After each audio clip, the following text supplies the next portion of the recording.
volume offers an example of how research can be combined with scientific diplomacy in countries affected or potentially affected by conflict, which can threaten the preservation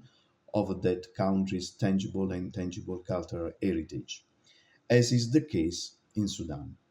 In this sense, one of the main motivations of this book is to demonstrate how technology applied to cultural heritage can be especially useful in places where conflicts of various types can destroy those cultural assets and irreversibly deprive them of future generations. The project demonstrated that the survey of historical, architectural, and archaeological heritage in museums using modern technologies has allowed for the preservation of a material memories that can be reproduced in peacetime, as the civil war in Sudan led to significant looting of the National Museum in Khartoum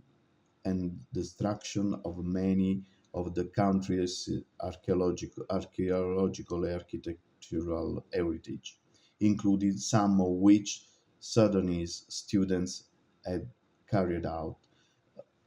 surveys. At the beginning of this project, we set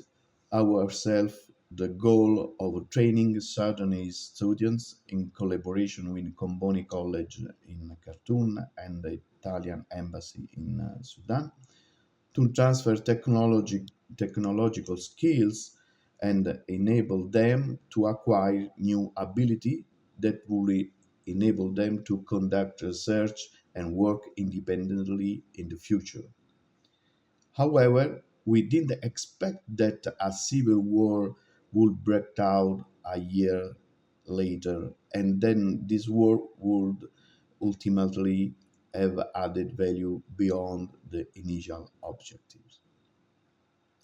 Therefore, we decided to write a volume that would demonstrate this added value as an example for other conflict-ridden contexts. Geosciences contribute to protection of cultural heritage by identifying the type of materials used for archaeological and architectural artifacts, as well as supporting the identification of the degradation and erosional processes these materials undergo.